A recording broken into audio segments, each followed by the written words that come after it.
आकाशवाणी पटना से प्रस्तुत है सामयिक चर्चा। इसके तहत आप सुनेंगे कृषि मंत्री रामकृपाल यादव के साथ विशेष बातचीत। कार्यक्रम का संचालन कर रहे हैं वरिष्ठ पत्रकार प्रिय रंजन भारती और आकाशवाणी समाचार पटना के उप निदेशक अजय कुमार। नमस्कार। आकाशवाणी समाचार के विशेष प्रोग्राम सामयिक चर्चा में आप श्रोताओं का बहुत बहुत स्वागत है। आज इस विशेष प्रोग्राम में हमारे साथ मौजूद हैं बिहार के माननीय कृषि मंत्री श्री रामकृपाल यादव जी। आपका बहुत बहुत स्वागत। हमारे कार्यक्रम में विशेष रूप से साथ दे रहे हैं आकाशवाणी समाचार के डिप्टी डायरेक्टर श्री अजय कुमार जी। हम बातचीत करेंगे मंत्री महोदय से कि आपके विभाग की क्या प्राथमिकताएं हैं और विभाग में क्या नया कुछ ऐसा कर रहे हैं जिससे कृषि प्रधान राज्य बिहार में कृषकों को ज्यादा लाभ पहुंच सके। आपने इस कार्यक्रम में मुझे आमंत्रित किया, उसके लिए दिल से आभार व्यक्त करते हैं। मुझे सौभाग्य प्राप्त हुआ है कि कृषि विभाग जैसा महत्वपूर्ण विभाग माननीय मुख्यमंत्री जी ने मेरे कंधों पर डाला है और बड़ी जिम्मेदारी है। कुल मिलाकर ये देखिए कि 76% से अधिक जो जीविका उपार्जन करने वाले लोग हैं बिहार के, वो खेती से ही है। कुल बिहार में लगभग 91% किसान और छोटे सीमांत वाले लोग हैं जिनका कम जोत है। कम जोत वाले लोग ज्यादा हैं अधिकांश तौर पर, लगभग जिनके जोत के आकार लगभग 1 हेक्टेयर से कम है। बिहार को भगवान का वरदान भी है। यहाँ का जो मौसम है वो 3 फसलिया मौसम है जो बहुत ही उपयुक्त है इस प्रदेश के लिए, और किसान चाहे तो बहुत कुछ कर सकता है। मोटे तौर पर हम ये चाहते हैं कि हमारा जो किसान समय अनुरूप जो फसल लगाता है उसके बाद भी अगर खेत खाली हो जाता है तो उस खेत खाली का भी उपयोग हम करना चाहते हैं, और किसान की भी यही इच्छा है कि हम उसमें कैश क्रॉप कैसे लगाएं। देखते होंगे कि बड़े पैमाने पर फूल आता है बंगाल से और भी प्रदेशों से आता, तो हम फूल की खेती नहीं करें, हम अपने आप किसान को उसमें लगाएं। और कई किसान इस ओर अग्रसर भी है। पटना जिला में जो मेरे कंसल्टेंसी की कुछ पार्ट है वो देख रहे हैं कि फूल का उत्पादन करना प्रारंभ कर दिया है। और भी कई चीजें हैं जिसको हम उपजा सकते हैं और किसानों की आर्थिक स्थिति मजबूत करने का काम कर सकते हैं। तो मेरी प्राथमिकता इस ओर भी है कि किसान जो परंपरागत रूप से जो खेती कर रहे हैं उससे इतर काम करें ताकि उनकी आर्थिक स्थिति मजबूत होगी तो हमारे प्रदेश की भी आर्थिक स्थिति मजबूत होगी। रामकृपाल जी, चौथा कृषि रोड मैप चल रहा है बिहार सरकार ने। हाल ही में कृषि रोड मैप के अगले चरण पर जोर दिया। यह पिछले रोड मैप से कैसे अलग है?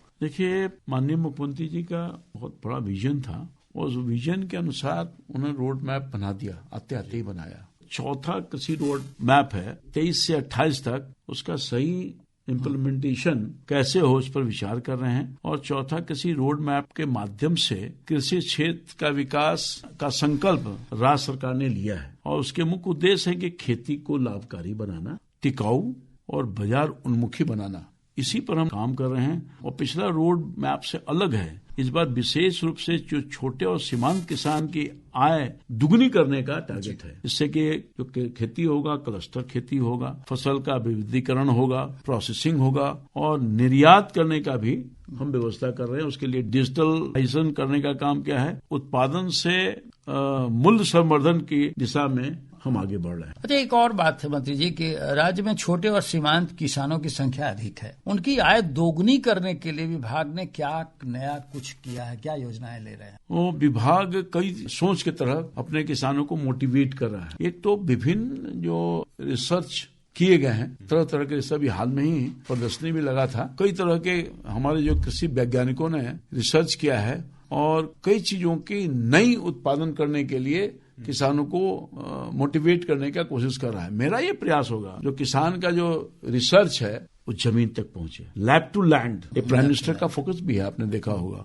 और तो हमारे मुख्यमंत्री जी ने कहा है कि हम अपने किसानों को इतना उन्नत देखना चाहते हैं, इतना उत्पादन की बढ़े कि हमारा जो फल सब्जी या जो भी कुछ उत्पादन करते हैं वो देश के हर थाली तक पहुंचे। इस बार जो हम लोगों ने प्रयास किया है कि हम मार्केटिंग उपलब्ध कराना चाहते हैं, मार्केट देना चाहते हैं। तो जो हमारा मार्केटिंग शेड है या मार्केटिंग का इलाका है वहां भी हम उसके लिए इंफ्रास्ट्रक्चर डेवलप करके ताकि उनका बिचौलियों से मुक्ति मिल जाए, मार्केट उपलब्ध हो जाएगा तो किसान का जो खेत से निकालते हैं बाजार में आ जाएंगे तो आसानी से उनको बिचौलिए के माध्यम से प्रॉफिट होता है, वो हट जाएगा तो सीधा उनको प्रॉफिट होगा। मैं बता रहा हूं आपको कि ये जो हमारे बाजार हैं, पुराने बाजार, तो राज्य के सभी जो 54 बाजार है उनके प्रांगण को हम मॉडर्नाइजेशन करना चाहते हैं, नए तरीके से हम बनाना चाहते हैं। हर हाटों का विकास किया जाएगा, हमारी जो योजना है। और बिहार में 1994 ग्रामीण हाट मौजूद हैं, तो इनके विकास के लिए भी हम सोच रहे हैं। और अपने कृषि उत्पादन करने वाले, जो बेचने वाले जो भी लोग हैं, उनको बाजार पास में ही मिले, इसका भी हम प्रयास कर रहे हैं। योजनाबद्ध तरीका से हम काम कर रहे हैं। बिहार में जो एफपीओ हैं, इकोसिस्टम, उसको मजबूत करना है। प्रधानमंत्री श्री नरेंद्र मोदी जी का और माननीय मुख्यमंत्री नीतीश कुमार जी का संकल्प है कि बिहार के किसान को आत्मनिर्भर बनाएंगे और आर्थिक रूप से सशक्त करने का काम करेंगे। हमारे अजय कुमार जी डिप्टी डायरेक्टर कुछ पूछना चाहते हैं आपसे। जैसे कि अभी केंद्र सरकार ने विकसित भारत जी राम जी जो विधेयक ले आया है, तो उसमें कृषि की भी चर्चा है। बिहार सरकार उस अधिनियम को कैसे इस तरह से इम्प्लीमेंट करना चाहती है कि जिससे कि बिहार के किसानों को उससे लाभ हो? देखिए, जीराम जी जो नया कानून बना है, तो मनरेगा का जो बहुत सारी कमी थी, तो उन सारे कमियों का अध्ययन किया और अध्ययन के हिसाब से माननीय कृषि मंत्री ने, ग्रामीण विकास मंत्री ने, संयुक्त रूप से वही हैं, तो बहुत अनुभवी हैं, प्रदेश के कई बार मुख्यमंत्री भी रहे हैं, लंबा अनुभव है, किसान के बेटे हैं। बहुत सोच समझ करके इस नए तरह का जो प्रयोग हो रहा है भारत के विकास के लिए, भारत के गांव के विकास के लिए, क्योंकि प्रधानमंत्री जी ने कहा कि 2047 तक हम विकसित भारत बनाना चाहते हैं, तो विकसित गांव होगा, विकसित किसान होगा, तभी ना विकसित भारत होगा। तो उसके अनुरूप ये योजना लाई गई है। इस कानून में अब थोपा वो नहीं चलेगा, पटना और दिल्ली से कानून नहीं बन के आएगा। अब पंचायत में खुद अपने स्तर से इसको लोग देखेंगे, आवश्यकता अनुसार किस गांव में, किस जगह पर, किस पंचायत, किस गांव में क्या होना है, ये उनका निर्णय होगा। ये संशोधन है। बड़ी बात ये है इस कानून में कि पहले 100 दिन के रोजगार की गारंटी थी, अब 125 दिन कर दिया है। भ्रष्टाचार से मुक्ति मिल गया। ये बहुत सारा काम हुआ है इसमें। लोग कह रहे हैं, शिकायतें आ रही है कि खाद जो है उनको नहीं मिल पा रहा है, या मिल भी रहा है तो बहुत उस तरह की चीजें हो रही है। तो उसमें राज्य सरकार क्या स्टेप उठा रही है कि किसानों को लाभ? बहुत बड़ा सवाल आपने किया। आते आते मुझे दिमाग में ऐसा लगा, शिकायतें भी मिलती रहती है आमतौर पर, कि जो बीज है ना, सरकार बीज भी वितरण करती है और खाद भी वितरण करती है, सब्सिडी ग्रांट भी है उन लोगों को। इसका दुरुपयोग हो रहा है, इसमें कहीं दो मत नहीं है। हमने अपने अधिकारियों की बैठक की, साफ तौर पर निर्देशित किया कि साहब किसानों को बीज और खाद समय पर मिले और सही मिले, ये व्यवस्था करवा दीजिए और सही दाम पर मिले। हमारे यहाँ से कार्रवाई प्रारंभ हुआ। हमने एक उड़नदस्ता बनाने का काम किया और जा करके हेडक्वार्टर को भी, अपने मुख्यालय से भी, जरिए अधिकारी थे, सबको डायरेक्शन दिया हमने कि अब जाकर के इसकी जांच करिए कि किसान को कोई प्रॉब्लम तो नहीं हो रहा है, और जहां कहीं भी स्तर का आपको शिकायत मिले तो आप उसके खिलाफ कार्रवाई किए। युद्ध स्तर पर कार्रवाई प्रारंभ हो गया और मैं समझता हूं कि 100 से अधिक लोगों का लाइसेंस रद्द हुआ है और 34-32 FIR हुआ है। जानकारी आपके माध्यम से आम आवाम को दे रहा हूं कि जो अधिकारी जो ये सब काम देखते हैं और फिर भी हो रहा है, शिकायत आ रहा है, तो अधिकारियों के खिलाफ एक सख्त कार्रवाई होगी। आदेश निर्गत है और साफ निर्देश है कि अगर कोई गड़बड़ी हो रही है किसानों को बीज और खाद में, तो आप पर रिस्पॉन्सिबिलिटी फिक्स होगा और आपके खिलाफ भी कार्रवाई करेंगे, क्योंकि हम किसी को नहीं बख्शने जा रहे हैं। किसानों के कीमत पर किसी को बख्शने का काम हमारी सरकार नहीं करेगी और निश्चित तौर पर उस ओर अग्रसर है, कार्रवाई भी हो रही है। अच्छा, केंद्र सरकार ने हाल ही में ये फैसला किया है कि बिहार का एक बड़ा उत्पादन मखाना है, इसको कैसे एक अंतर्राष्ट्रीय उत्पादन के रूप में पहचान दी जाए, इसके लिए राज्य सरकार की क्या इसमें भूमिका हो रही है? हम लोगों ने मखाना बोर्ड का भी गठन करने का निर्णय लिया है। लोगों को जानकारी होना चाहिए कि मखाना का जो उत्पादन है हमारे यहाँ, वर्ल्ड का कुल मखाना का उत्पादन 85% हम करते हैं बिहार में। ये सौभाग्य प्राप्त है और माननीय, हम तो धन्यवाद देना चाहते हैं अपने प्रधानमंत्री जी का, जिन्होंने मखाना बोर्ड के गठन को लेकर के उन्होंने योजना भी बनाया है, घोषणा भी किया है।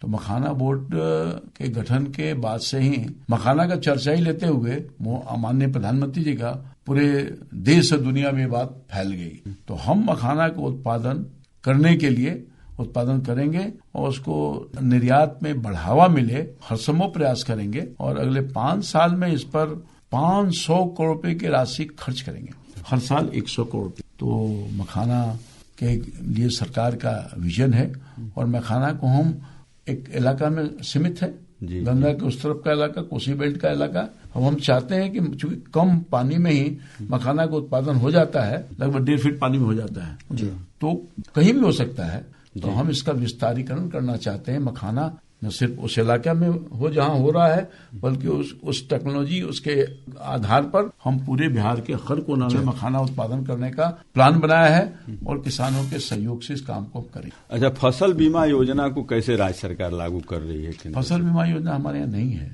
मगर जो भारत सरकार का है, मगर फसल की सहायता के लिए राज्य सरकार अलग से कानून बनाई है ताकि किसानों को कोई दिक्कत नहीं हो सके। इसलिए जो भारत सरकार का फसल बीमा योजना है, हमारी सरकार अभी तक लागू नहीं की है, मगर हम किसानों का ख्याल रखने के लिए दूसरी योजनाओं के माध्यम से काम कर रहे हैं ताकि किसानों को कोई दिक्कत नहीं। ये तो सारी बातें हो गई। कुछ जल प्रबंधन को लेकर कुछ आपने तैयारी की है? हाँ, ये बड़ा सवाल है बिहार के लिए खास तौर, एक तरफ सुखाड़ है, एक तरफ बाढ़ है। और बाढ़ हमारे यहाँ आता है वो प्राकृतिक देन ही नहीं, उसको कहिए कि आपदा इस तरफ से भी आता है कि नेपाल में जो बारिश नदियों में स्थिति ये है कि उनका पानी सब मेरे यहाँ चला आता है और हम बर्बाद हो जाते। कोसी बेल्ट है, हर साल जो उसका इंफ्रास्ट्रक्चर खराब होता है, उसके खेत बर्बाद होते हैं, बहुत नुकसान होता है। तो उस इलाका में जो गरीबी और फटहाली हो, ये भी एक कारण है। बड़े पैमाने पर हर साल जब भी बाढ़ आता है, तो ईश्वर की कृपा भी बाढ़ नहीं आ रही है, मगर तो बाढ़ जब भी आता है बर्बाद करके उस इलाके को बर्बाद कर जाता है। इसलिए वहाँ के किसान कमजोर हैं, गरीब हैं, तो एक बड़ा समस्या है। तो मैं समझता हूँ कि इंटरनेशनल मामला है, तो भारत सरकार भी इसको गंभीरता से देख रही है और जो उसके सिंचाई विभाग मंत्रालय है, इस पर एक कमेटी गठन की है। तो मैं समझता हूँ कि आने वाले दिन में कुछ न कुछ उपाय निकलेगा और बिहार के किसानों की जो हालत खराब हो जाती है बाढ़ की वजह से, उससे निदान निकाला जाएगा। कृषि विभाग द्वारा संचालित कृषि रेडियो को लोकप्रिय बनाने की दिशा में विभाग ने क्या पहल की है? आप सब लोगों को प्रसन्नता होगी कि हमने ऑलरेडी किसानों को जो अद्यतन स्थिति है उसकी जानकारी के लिए हमारे खुद ही रेडियो का प्रसारण होता है। हम रेडियो का सहारा लेते हैं और हम उसको और कैसे ठीक करें, आप सब लोगों का विचार लेंगे, हम लोगों का विचार लेंगे और उस पर आगे सर कार्रवाई करेंगे अपने विभाग के माध्यम से, ताकि बहुत बढ़िया माध्यम है रेडियो, एक प्रचार का इससे बढ़िया माध्यम।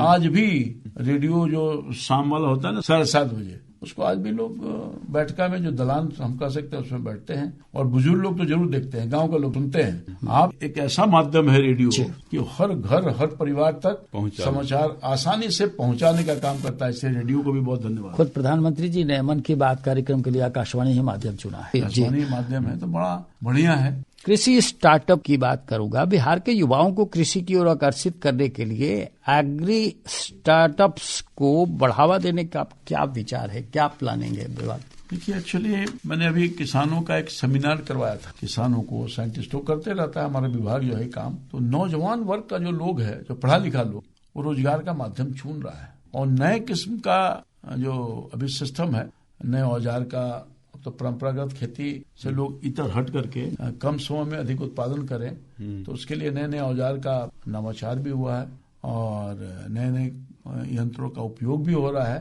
तो वैज्ञानिक ढंग से भी अब खेती प्रारंभ हो गया है। तो मैं समझता हूँ कि बहुत बड़े पैमाने पर हमारे जो किसान भाई लोग हैं उनको हम लोग मोटिवेट कर रहे हैं। जो पढ़े लिखे लोग हैं वो आ भी रहे हैं और बहुत अच्छे ढंग से इस काम को करने का काम कर रहे हैं कि जो बेचारा MA BA कर करके भी अब निराश नहीं हो रहा है, क्योंकि इतना बड़ा प्रदेश, इतना बड़ा देश हो गया है कि बेरोजगारी एक समस्या तो है, मगर अब लोगों का आकर्षण खेती के प्रति भी बढ़ा है, क्योंकि खेती में जो आप समय दीजिएगा, इन्वेस्टमेंट कीजिएगा, अच्छी आमदनी आ रही है। नौजवान हैं वो खेती से दूर जा रहे हैं, तो जैसे मार्केटिंग के लिए, पैकेजिंग के लिए कई तरह के ऑप्शंस आए हैं, तो उसमें राज्य सरकार की किस तरह से उनका मोटिवेट कर रहे हैं। जैसे कि अभी सब्जी का उत्पादन हो रहा है बिहार में, बहुत तीसरे चौथे स्थान पर हम आज के दिन में है। तो लगभग हमारे यहाँ 170-80 लाख मैट्रिक टन जो है सब्जी का उत्पादन होता है आज के दिन में।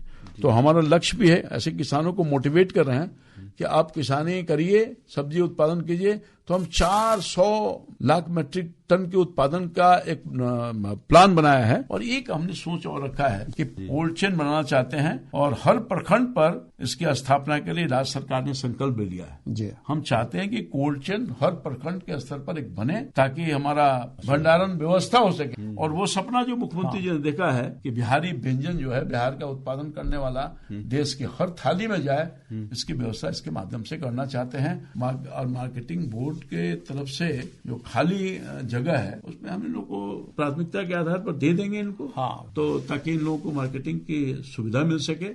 कृषि के निर्यात को बढ़ावा देने के लिए हम योजना बनाए हैं। बिहार में हम एक एबिडा का कार्यालय खोलेंगे, कृषि भवन में खोलेंगे और खोलेंगे क्या, खुल गया ही है। तो ये सब एबिडा का जो मतलब हुआ बहुत लोग नहीं समझ पाएंगे, उसको हम समझा देना चाहते हैं। कृषि एवं प्रसंस्कृत खाद्य उत्पादन निर्यात विकास का प्राधिकरण, ये हुआ उसका मूल रूप से हिंदी जो हम कह सकते हैं। ये भारत सरकार की ऑटोनोमस बॉडी है जो कृषि उत्पादन के निर्यात को बढ़ावा देने के लिए काम करती है। और एक काम और कर रहे हैं हम, पान आयोग मीटिंग हुई थी जिसमें माननीय वित्त मंत्री जी ने सबको बुलाया था जितने स्टॉक होल्डर थे। पान आयोग जी, तो कृषि विभाग था, कई डिपार्टमेंट था, जो प्रतिनिधि थे पान विक्रेता लोग या उत्पादन करने वाले लोग, तो सब आए थे। तो उन्होंने माननीय मंत्री जी के पास प्रस्ताव दिया बैठक के सामने, बैठक में हम भी थे, कि हमारे लिए पान आयोग बनवा दीजिए और पान की मंडी बनाने का काम। तो हमने स्वीकार लिया है, पान आयोग भी बनाने की प्रक्रिया करेंगे और पान मंडी भी बनाने का काम करेंगे। तुमको आसानी से बाजार मिल जाएगा। बिहान ऐप जो है, इसके डिजिटल प्लेटफॉर्म्स का जमीनी लाभ किसानों तक कैसे पहुंचे, इसके लिए क्या आपने कुछ सोचा है, कुछ प्लान की है? एक्चुअली ऐसा है कि बिहान ऐप को बढ़ावा देने के लिए जो सब भी बन सकेगा उस पर हम आगे कोशिश करेंगे। बिहार के कृषि मंत्री होने के नाते मेरा यह संकल्प है कि बिहार के किसानों के लिए लैंड टू कंज्यूमर्स तक एक संपूर्ण इकोसिस्टम तैयार करूंगा। इसमें आधुनिक तकनीकों का सहारा लिया जाएगा, ये हमारा संकल्प है। और किसान भाइयों की चिंता जी हमारी चिंता है। आर्थिक स्थिति जब तक उनकी मजबूत नहीं होगी तो बिहार की आर्थिक स्थिति मजबूत नहीं होगी। और बिहार को खुशहाल करने के लिए कृषि एक बड़ा माध्यम है और इन दायित्वों का निर्वहन हम करके किसान जो हैं उनके हर तकलीफ को दूर करने का प्रयास करेंगे और हर सुविधा उन तक पहुंचे ताकि उत्पादन ज्यादा बढ़ाने का काम करें। ये मेरा संकल्प है और प्रयास है। मोटे तौर पर कृषि मंत्री श्री रामकृपाल यादव ने सारी बातें बता दी। बहुत सारी शुभकामनाओं के साथ आकाशवाणी चाहता है कि आप कृषि प्रधान राज्य को इसी तरह से विकसित करते रहें। बहुत बहुत आभार। आकाशवाणी परिवार ने मुझको बुलाया अपनी योजना के संदर्भ में रखने के लिए, किसान भाई की खुशहाली के लिए क्या योजना है, ये मंच आपने दिया है। मैं दिल से आकाशवाणी परिवार का धन्यवाद देते हुए और जो सुनने वाले हमारे भाई हैं उनको प्रणाम करते हैं। नए वर्ष की फिर शुभकामना देना चाहिए। अभी आप सुन रहे थे विशेष चर्चा। ये कार्यक्रम आकाशवाणी पटना के प्रादेशिक समाचार एकांश द्वारा प्रस्तुत किया गया।